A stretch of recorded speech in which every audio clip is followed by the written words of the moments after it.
Pessoal, vamos continuar nossas aulas, introdução à programação, aritmética e escopo. Os operadores do C para aritmética são muito similares aos da matemática. Você usa o mais para o sinal de soma, o menos como sinal de subtração, aí para divisão já é o barra, já é o asterístico para multiplicação, e também a gente tem a operação de resto, que é utilizar porcentagem.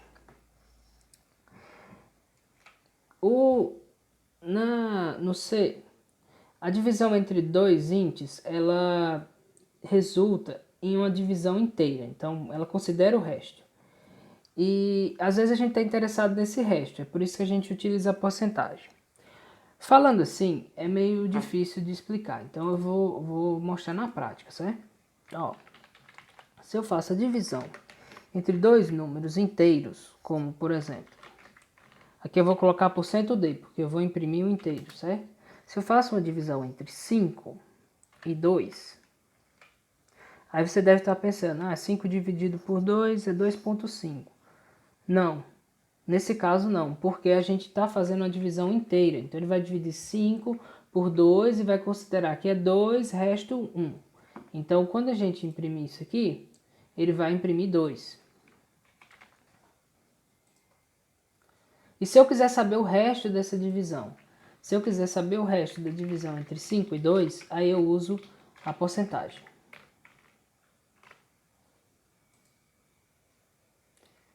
Então, entre qualquer dois inteiros, é assim que ele processa a divisão e o resto. Tá ok? Então vamos lá. Lembre-se sempre disso, viu? Divisão entre dois inteiros resulta no inteiro. É uma divisão inteira com o resto. E aí, se a gente quiser que o resultado fracionário, ou seja, se a gente quiser saber quanto é realmente essa divisão e não a divisão inteira, tem duas opções. Se eu quiser que a divisão entre 5 e 2 seja uma divisão que resulte na parte fracionária, eu posso tanto transformar o 2 em um float, se fizer 2.0, quando a gente utiliza essa estrutura 2.0, esse número já é um float. Vou trocar aqui de D para F, porque eu quero que seja impresso um float, então ele vai ter que ser um F ali. Então 5 dividido por 2, quando é 2.0, ele já entende que isso é uma divisão que considera a parte fracionária, uma divisão completa. Então aí realmente o resultado vai ser 2.5. E teria outra opção, que seria o seguinte, seria fazer o que a gente chama de casting. Então isso aqui é um inteiro, mas eu digo ao meu programa que entenda isso como um float. E aí ele vai fazer o casting, ele vai transformar isso num float. Então, se eu faço isso aqui, ó, abre parênteses, float, fecha parênteses, 2, isso aqui vai ser considerado um float. Então, o resultado dessa divisão também vai ser 2.5. Certo? Só para ficar bem claro, porque às vezes isso é confuso. Vamos lá. Vou declarar aqui uma variável chamada inteiro, certo? E aqui em inteiro eu vou atribuir o valor 27. E vou imprimir meu inteiro. Como eu quero imprimir o número inteiro, eu uso D, %D. E aqui ele imprime 27. Se eu quiser que isso aqui seja entendido como um float, aí eu coloco aqui float. Você vai ver que ele já vai reclamar dizendo que o formato especificado é int, mas ele está recebendo um float, porque ele transformou isso aqui em um float. Então eu boto aqui %f, imprimo e ele vai considerar isso um float. Isso é útil porque às vezes a gente lê dados que são inteiros e quer fazer contas com ele com outros números. Por exemplo, vamos dizer que a gente estivesse calculando, vamos ver aqui, uma média, certo? E aí a gente quisesse, a gente vai ter 3 números. Por exemplo, a gente vai ter N1, N2 e N3. N3. Aí eu vou dizer que N1 ele é 1, N2 também é 1 e N3 ele vai ser 4. Aí eu quero calcular essa média, então o que eu faço aqui?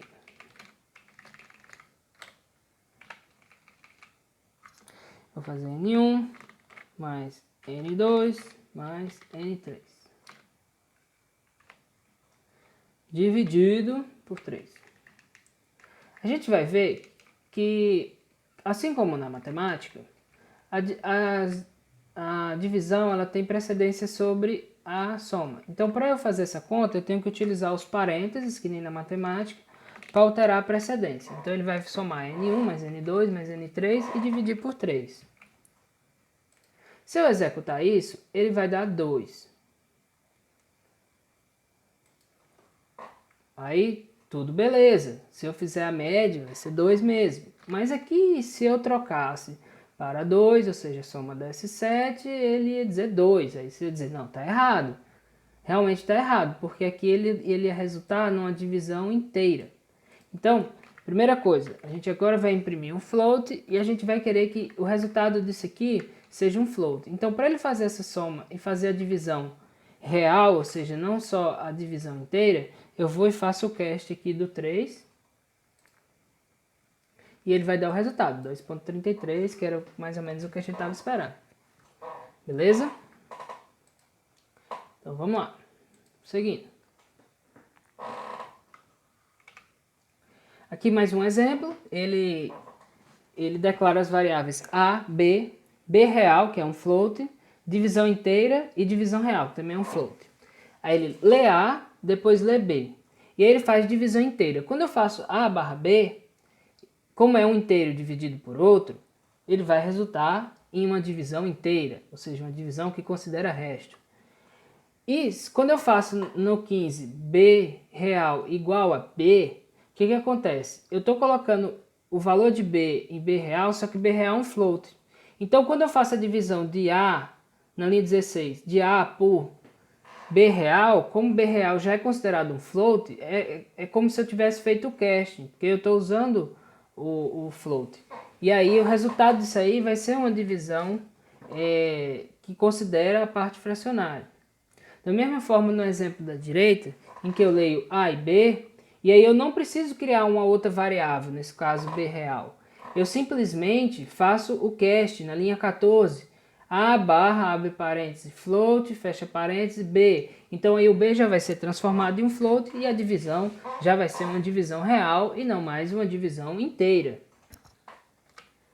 Beleza, agora vamos falar sobre precedência de operadores. Eu até adiantei um pouquinho isso aí, quando a gente fez o exemplo lá fazendo a média, mas vamos lá. Assim como na matemática, a multiplicação e a divisão, elas vão ter precedência sobre a adição e a subtração. E se eu quiser modificar essa precedência, eu preciso utilizar os parênteses. Então, como esse exemplo bem mostrou, se aqui eu não tivesse os parênteses, vocês vão ver o seguinte, que ele só iria fazer essa divisão primeiro e depois faria a soma, por causa da precedência dos operadores. Então, toda vez que eu quiser alterar a precedência das operações, por exemplo, se eu quisesse fazer N2 mais N3 dividido pelo 3, eu colocaria os parênteses entre essa parte e essa parte, englobando toda essa parte que tem N2 mais N3. Então, eu estaria alterando aqui ele ainda faria N2 mais N3, então ainda seria necessário colocar outro parêntese para fazer isso aqui. Enfim, exatamente igual a matemática. Então, não tem problema. O C ele tem outros operadores, então tem esse linkzinho aqui, certo? Do Wikibooks, Programar em C, operadores, em que você pode ver um pouco mais sobre a precedência de operadores. Existem outros operadores que a gente ainda não viu ainda, que vai ver mais para frente no curso, mas aqui você pode entender um pouco mais de como o C faz uma operação antes da outra. E se você quiser alterar, lembre-se, use parênteses. Ok?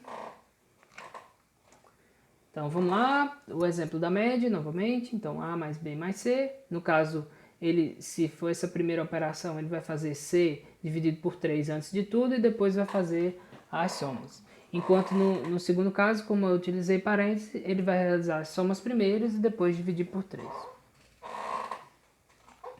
Escopo, o que é escopo? Toda vez que eu defino um bloco, e esse bloco, por exemplo, a gente tem numa função, aqui no main, por exemplo,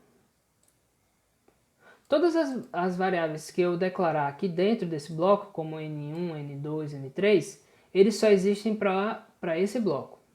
Então, se eu tiver, por exemplo, outra função, a gente não viu função ainda, mas eu vou dar só uma dica. Eu vou criar aqui uma outra função que não faz nada, eu vou chamar ela de nada, e ela vai ter uma outra variável chamada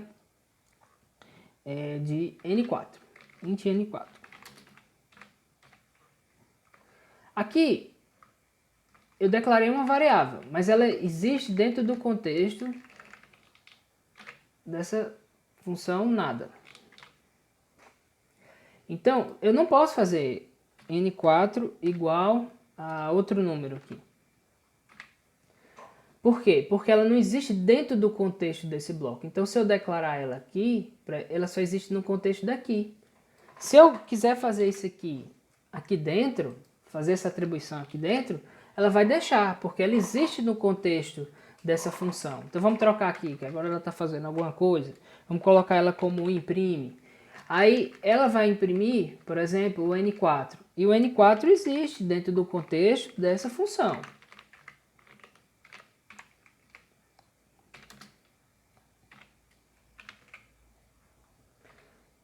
Se você executar, lembre-se sempre. Aqui, vou tirar aqui só para a gente não confundir com esse print.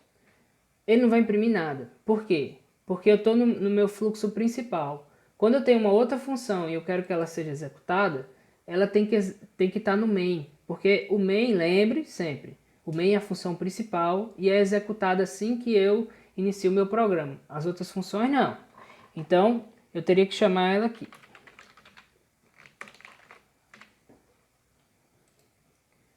E ela ia imprimir esse número que está dentro do contexto aqui de imprime.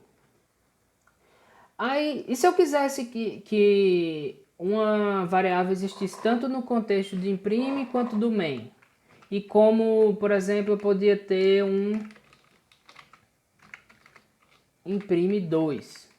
Aqui vou ter imprime 1 e imprime 2.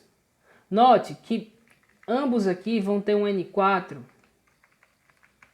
que existe dentro do seu próprio contexto. Então, por exemplo, se eu imprimir aqui esse N4 e eu fizer a mesma coisa aqui,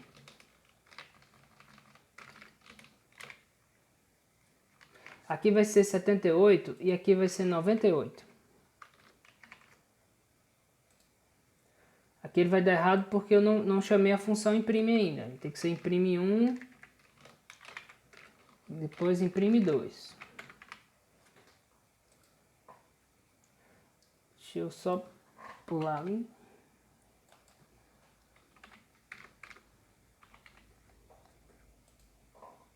E ele vai imprimir 78 e 98. Que cada variável dessa aqui vai ser independente. Mas olha só que interessante.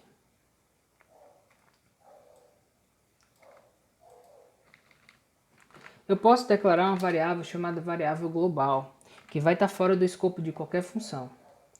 E agora vai existir o N4 tanto para imprime 1 quanto para imprime 2. Agora, qual é o problema das variáveis globais?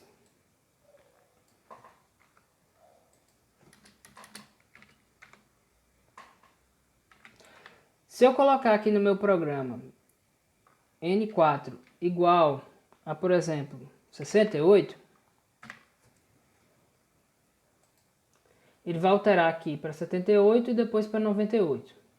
Aí olha que interessante. Se eu tirar esses dois caras, ele vai imprimir 68 duas vezes. Beleza? Agora eu vou voltar a eles. Se eu mandar imprimir o N4 aqui,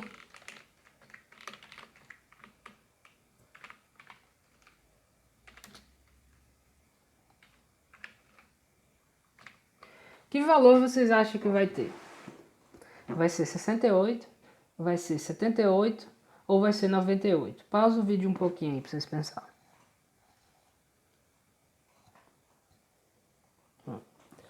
Aí que tá, gente. Quando eu uso uma variável global, qual o problema? Ela é compartilhada por todas as funções. Então, eu alterei aqui em imprime1 o valor de N4 e depois em imprime2 o valor de N4 novo. O valor que vai ser impresso é 98. Então, ele foi alterado dentro do contexto dessa função, dentro daqui. E aí, só para fechar essa questão de escopo, o que eu poderia fazer? Se eu quisesse ter um N4 que fosse local e não mais esse global, eu poderia colocar aqui int N4. Se eu fizer isso, essa variável aqui tem o mesmo nome, mas ele não tem nada a ver com essa variável global. E aí qual vai ser o valor que vai ser impresso aqui? Pausa o vídeo aí para vocês pensarem. Pronto, beleza. Ó, quando aqui eu atribuí 68, o imprime1 vai trocar o valor dele para 78. E aqui vai ter um int N4 igual a 98. Só que eu não estou mais alterando o valor global aqui dentro desse contexto. Então o valor que vai ser impresso é 78. Não é interessante? Eu gostaria de vocês brincar bem muito com isso de escopo para vocês começarem a entender o que é. Mas aqui a ideia é o seguinte, eu tenho um bloco e dentro desse bloco eu declaro uma variável. Ela pertence àquele bloco. Então ela é visível dentro daquele bloco e não fora. A não ser que ela seja uma variável global, que é visível em todos os blocos. Tá ok? Beleza. Então vamos lá.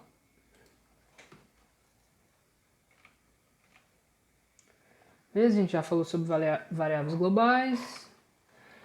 Formatação da saída. Às vezes eu quero imprimir a saída de uma forma específica. E para isso o printf ajuda a gente. Ele tem algumas opções que permitem que a gente faça algumas coisas bem interessantes. Ó, por exemplo, nesse primeiro caso que ele está mostrando aí, %.5f. O que é ponto .5? Significa precisão.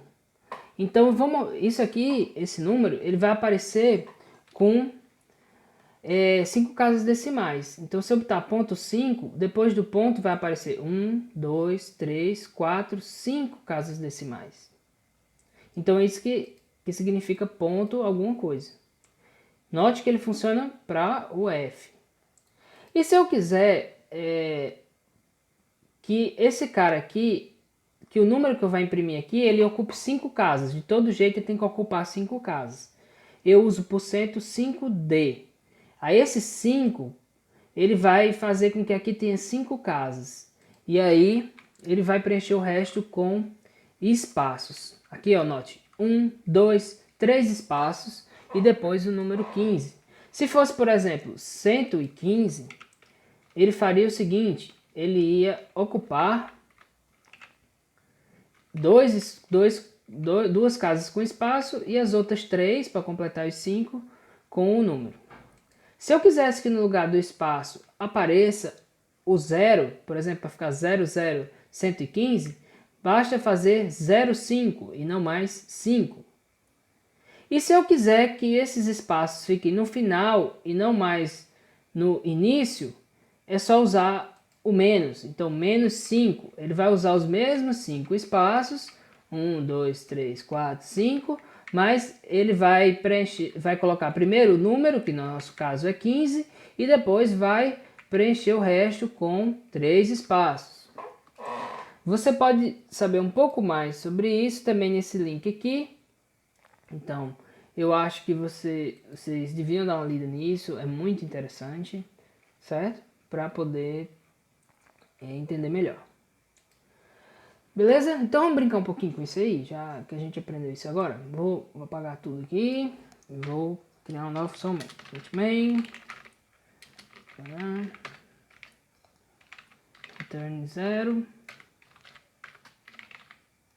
Lembre-se sempre, terminou no return 0 significa que a execução foi bem sucedida. Então vamos lá. Eu vou fazer algumas formatações aqui, ó. Printf, que vamos começar brincando com um número que seja ponto flutuante, então %f aqui. E vamos colocar aqui, por exemplo, 23.25. E a gente manda imprimir. Ele vai aparecer assim. E aí se eu quiser, não, mas eu não quero que tenha esses outras casas decimais aí. Aí a gente usa aquele ponto, lembra? Ponto, quantas vocês querem? Vamos dizer 2. E aí ele vai imprimir. Vamos dizer que isso aqui seja dinheiro, então vamos usar a notação do real. E aí ele vai aparecer aqui, ó, como real.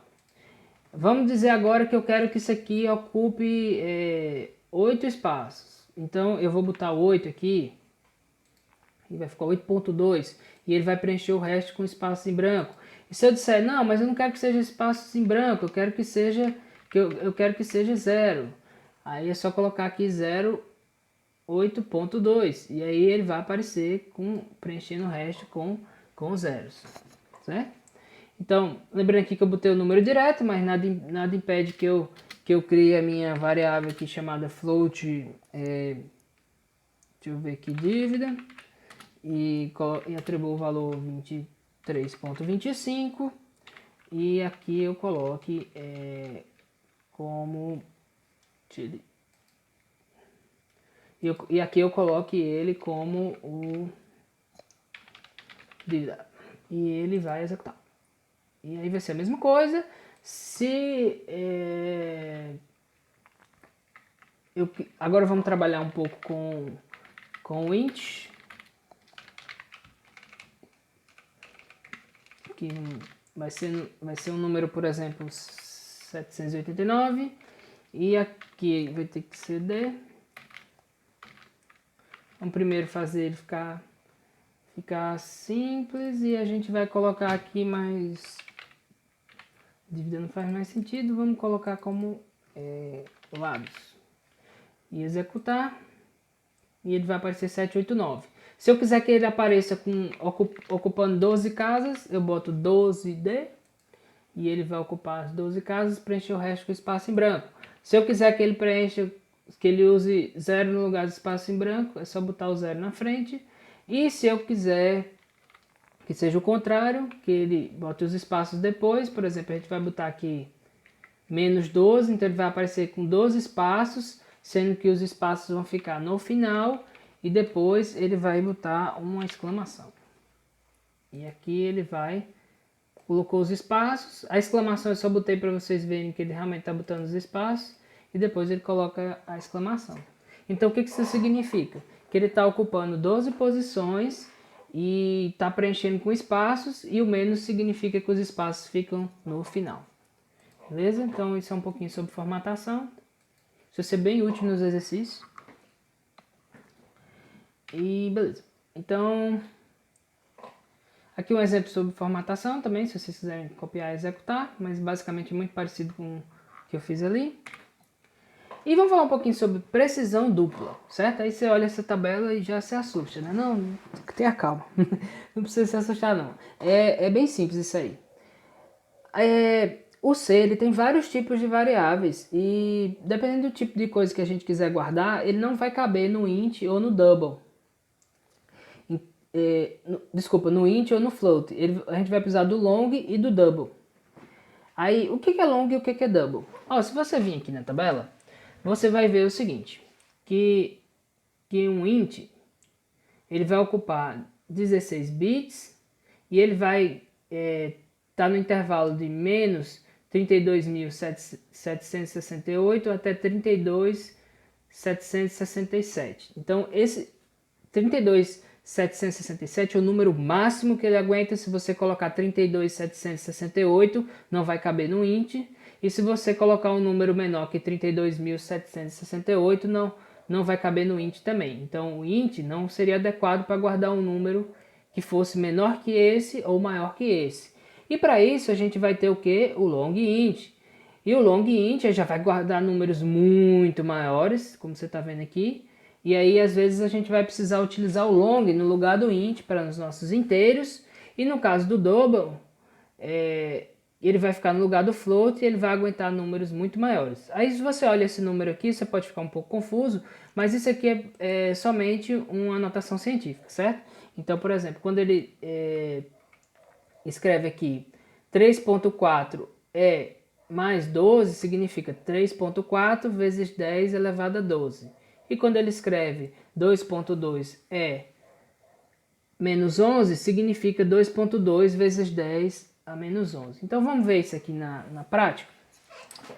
Vamos lá. Beleza, e como é que a gente trabalha com long e com double? Bem, a gente declara long, nome da variável. Como é que a gente lê? A gente vai utilizar o %li,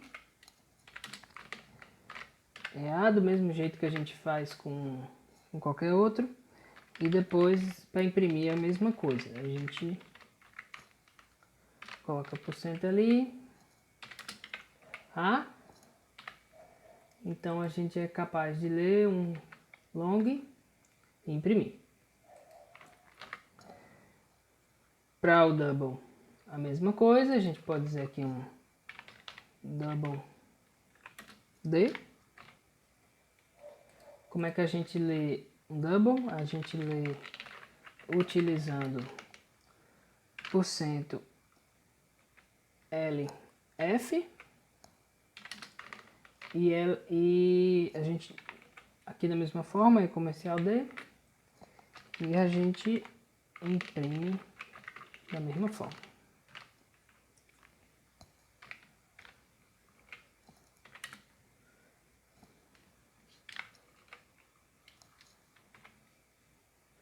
Então, deixa eu tirar aqui a parte do long. Aí ele vai ler, por exemplo, 74.78 e vai imprimir. As formatações, da mesma forma como funcionam para %d e %f, aqui funciona da mesma forma. Então, se eu quiser aqui que ele use só duas casas decimais, ponto 2.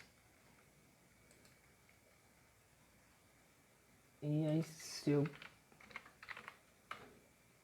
se eu quiser que ele ocupe as 8 casas decimais, por exemplo, eu boto que eu quero que ele ocupe 8 espaços, ele vai só colocar o 8 ali. Então, se eu botar 78.78, ele vai usar os 8 espaços. Se eu quiser que apareça com zeros na frente, é só colocar o zero aqui e vai funcionar. Beleza? Pronto. Sobre a notação científica, só para não ficar em branco, vamos tirar esse scanf aqui. Então, é uma forma de a gente representar também. Se a gente quiser que o número um número grande, alguma coisa que não dê pra gente ficar digitando assim, fica confuso, a gente pode utilizar a notação científica. Então a gente pode fazer D igual a, por exemplo, vamos botar que é 1.2 elevado, não, 1.2 vezes 10 elevado a 12. Então, só vou botar um comentário aqui explicando o que isso significa, que vai ser 1.2 vezes 10 elevado a 12. Então, quando a gente vê isso aqui, a gente vai saber Peraí que ficou o caractere errado. Pronto, agora tá certo. Então, isso significa 1.2 vezes 10 elevado a 2. Então, por isso que a gente utiliza a notação científica. Vou deixar ela com precisão 0.2 mesmo, e quando a gente executar, a gente vê que ele fez exatamente essa conta. 1.2 vezes 10 elevado a 12, né? 2 não, 12, certo? Então, beleza, gente, é mais ou menos isso aí. Isso aqui é a notação científica. E se eu precisar utilizar, ela está disponível aí, certo? Beleza? Agora, só para fechar, a gente vai fazer um exercício e depois eu vou, na próxima aula, eu vou fazer uma aula só de exercício. Pessoal, vamos resolver um exercício? Aqui a gente vai resolver esse, que é a área do círculo. Beleza? A forma para calcular a área de uma circunferência é área igual a π vezes r ao quadrado. Considerando para esse problema que π é igual a 3.14159, efetue o cálculo da área, elevando o valor de raio ao quadrado e multiplicando por n. Entrada. A entrada contém um valor de ponto flutuante em dupla precisão, no caso a variável raio. Saída. Apresentar a mensagem A igual, seguido pelo valor da variável área, conforme o exemplo abaixo, com 4 casas após o ponto decimal. Utilize variáveis de dupla precisão double. Como todos os problemas, não esqueça de imprimir o fim de linha após o resultado. Caso contrário, você receberá presentation erro. Então aqui um exemplo de entrada e aqui um exemplo de saída. Beleza? Então vamos lá. Já separei aqui. Então a gente vai, a primeira coisa é declarar uma variável double, que é dupla precisão, double, raio, e ler ela, que a gente já viu, que é com porcento LF. Então aqui a gente consegue ler o raio, certo? Então a gente vai declarar mais uma variável, que vai ser área, e essa área vai ser igual a π, e ele deu um valor para π, que é esse aqui.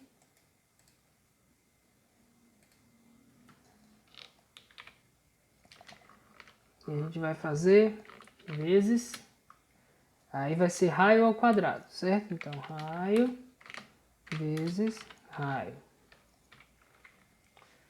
Pronto. Então, a gente tem aqui, como a ordem dos fatores não altera o produto, a gente não precisa mudar aqui a ordem. Mas a gente poderia fazer, para fazer a multiplicação do raio primeiro, né? Mas, tudo bem. Então, esse vai dar o nosso valor de área e agora a gente só precisa imprimir. Para imprimir um valor double, a gente usa LF e ele fez uma observação que ele queria 4 casas após o ponto decimal. Então, a gente vai colocar aqui ponto 4 para ser 4 casas e aqui vai ser o valor da área.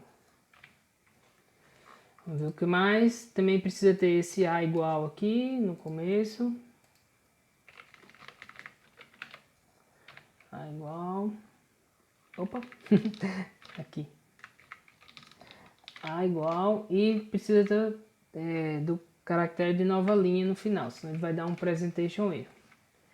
Aqui a gente já pode executar aqui, ver se ele vai dar algum erro. Acho que não.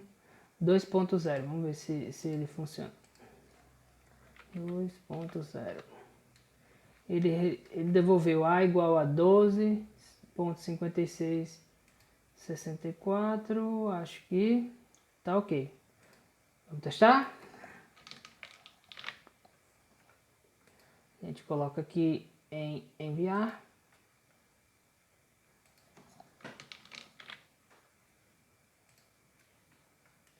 Vai aqui olhando nas submissões e ele aceitou. Pronto, exercício respondido.